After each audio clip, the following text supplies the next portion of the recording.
Hey guys, sorry about the camera angle. Yes, today is the secret return. I've decided to return tonight because obviously it's review one every 2 days. So I'm like, why don't I just go back now?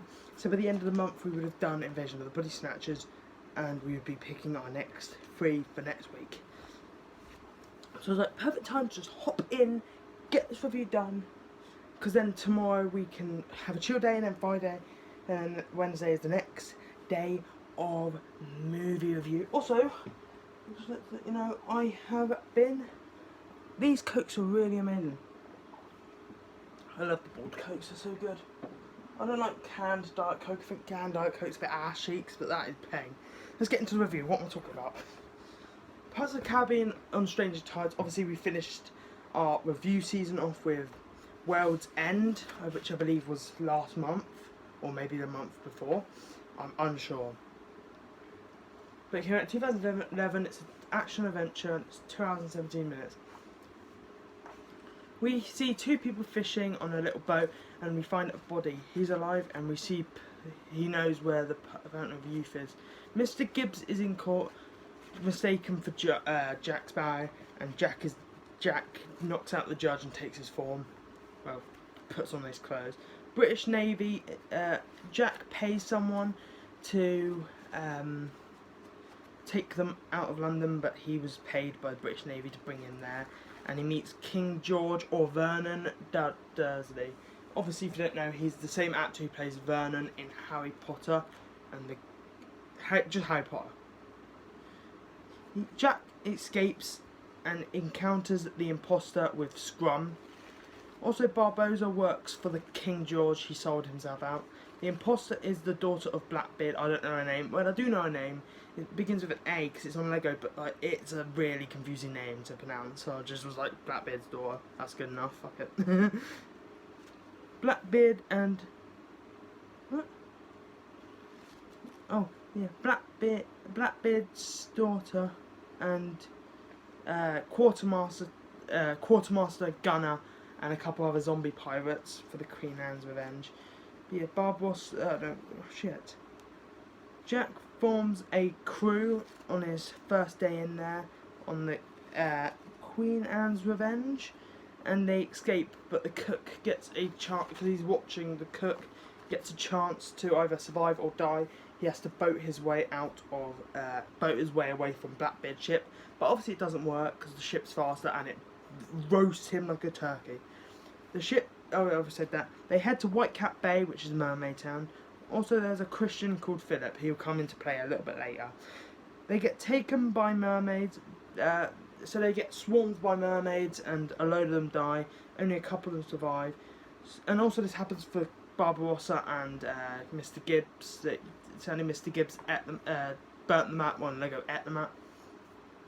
So Barbossa has to take him. But the ship gets taken, so they have to boat their way there. Barbossa and Gibbs reach what's left of Whitecap Bay and they're attacked. Because Jack blew it up, obviously. He blew it up and then jumped in there. Jack jumps off cliff then after his voodoo dolls throw down there. And he meets Barbossa looking for chalices, dealing with... And then they find out they got to go to the Spanish and Barbossa... Jack trades one. He wants both the chalices, and he says Barbossa can come down there and attack him as well. They enter the Fountain of Youth. Jack controls Blackbeard, gives the daughter the... They have a massive war fight where they just attack each other. The Spanish are involved, the British are involved. The Spanish and the British get involved and start killing everyone. They start fighting against Blackbeard's crew. Jack trolls Blackbeard by giving his daughter the chalice with the mermaid's tear. Oh yeah, they also tortured Philip to get that mermaid's tear, and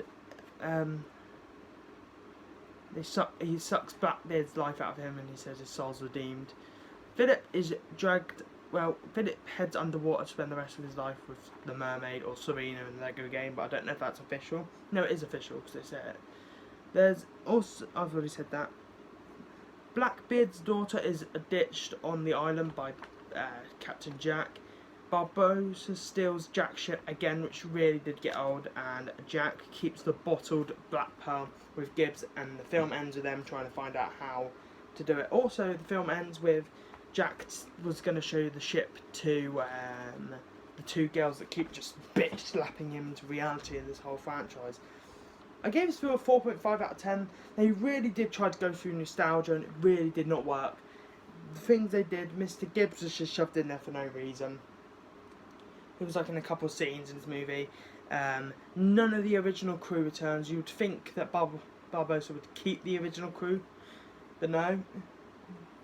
We've also got then the shitty scene with the mermaid torturing Philip. It's the worst. Like, why would you shoot? You would see him get shot by the dart. He got slashed by a knife. How the fuck did the dart end up in his nipple? But there's so many parts that are just like, how did that happen? How did that happen? And Barbossa looks absolute shit. He looks good in the Lego game, but shit in this story. Yeah, that's my review on Pirates of the Caribbean on Stranger Tides, my 292nd review, and I will see you guys in the next one. Also, I want to announce something. So obviously we're appearing in the month, which I believe is August 18th or 14th, one of those two. We're heading to a month of a year, of this series. I am just like to say thank you guys so much for sticking through me with this series. It's going to change. It's something we're going to do. Obviously we're changing it to twice a week. 3 times, so you get a week's worth of reviews in a fortnight. But I want to tell you something. That with the year anniversary of Pet Sematary, I want to revisit Pet Sematary. So there'll be 2 reviews on that day. A brand new review, even if it's not in the timetable. If it says it's the free week and it's one of the days that doesn't get included in the free week, then what I will do is I will basically pick another movie out of the pot for this day, and I'll also be revisiting Pet Sematary again. So obviously the first ever review I ever did was Pet Sematary, which is coming to a year, but that was before I had Notebook, so I was just going off my opinions. I would love to do a proper Notebook review for the films that didn't have a Notebook, so up to Blade Runner I would like to recap and see if my opinions on those movies have changed. So we're going to start Pet Sematary, we're going to see how it goes. If it goes pretty good, then we'll do one for every 100 after that. So like when we hit episode 400, we'll do Street Trash, 500 we'll do Batman Harsh, stuff like that. Yeah, that's my idea. I just want to let you guys know. So I hope you guys did enjoy the review. If you could please do smash the like button. I'll see you guys in the next one. Bye bye.